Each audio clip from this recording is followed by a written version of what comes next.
브리핑하도록 하겠습니다. 어제 문화일보에 세월호 특별법이 평생 노후보장 특별법이라는 의도적이고 악의적인 그리고 출처불명의 흑색 선전 광고가 실렸습니다. 대단히 충격적이고 경악스러운 일입니다. 730 재보궐선거를 불과 이틀 남겨두고 국내 유수의 석간신문에 실렸다는 점에서 그 문제의 심각성이 크다고 저희는 판단하고 있습니다. 문화일보는 출처불명의 광고를 싣게 된 과정에 대해 전말을 소상히 밝히고 책임 있는 조치를 취해야 언론의 소명을 다한다고 할 것입니다. 새정치민주연합은 어제 세월호 특별법과 관련한 허위 사실들이 SNS를 통해 유포되는 것에 대해 형법상의 명예훼손, 공직선거법상의 허위사실 공표, 형법상의 모욕죄로 고발 조치하였습니다. 그런데 더욱 심각한 것은 온라인상으로 허위사실이 유포되는 것뿐만 아니라 지하철 등에서도 비슷한 내용의 전단지가 대량으로 살포되고 있다는 점입니다. 이는 공직선거법 93조 위반 사항입니다.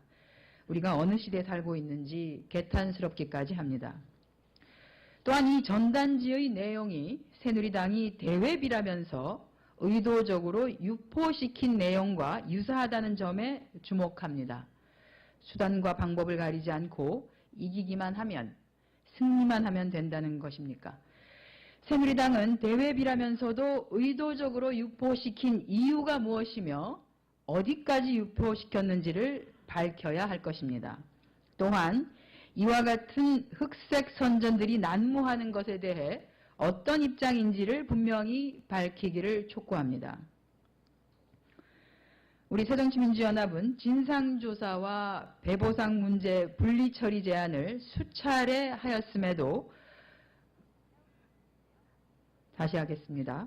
우리 새정치민주연합은 진상조사와 배보상 문제 분리처리 제안을 수차례 하였음에도 불구하고 선거에 영향을 주는 여론을 호도하는 계획적이고 조직적인 행위가 전개되고 있다는 것에 좌시하지 않겠다는 점 분명히 해둡니다.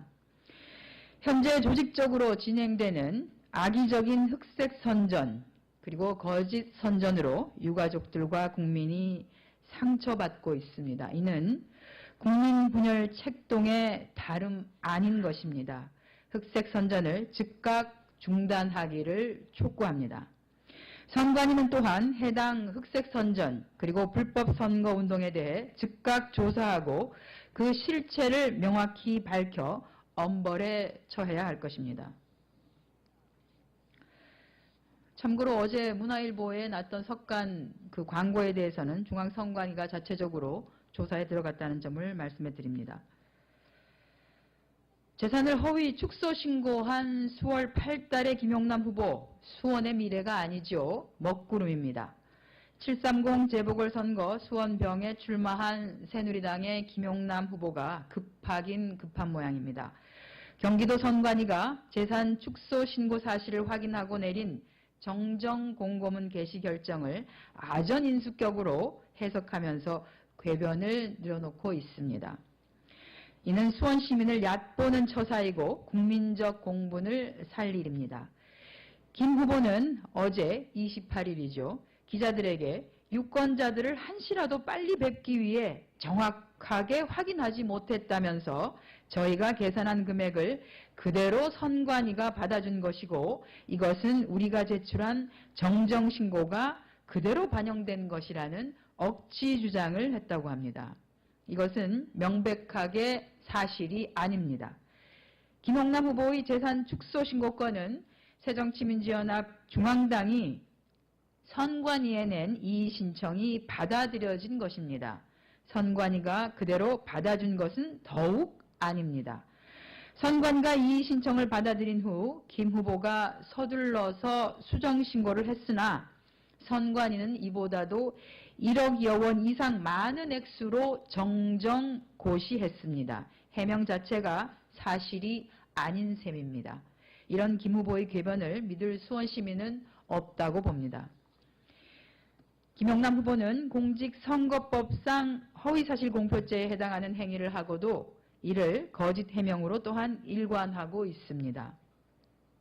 즉각 사퇴하는 것이 현명한 수원 시민의 눈높이에 맞는 처신이기도 할 것입니다. 수원지검은 새정치민주연합의 고발을 신속하게 그리고 철저하게 수사할 것을 촉구합니다. 다시 한번 말씀드리지만 김 후보의 재산 누락과 축소 신고는 당선 무효형에 해당합니다. 수원 8달 주민들이 이번 보궐선거로 이후 또다시 선거법 위반으로 재선거를 치르는 불상사는 없어야 할 것입니다. 김영남 후보의 즉각 사퇴를 촉구합니다. 네, 이상입니다.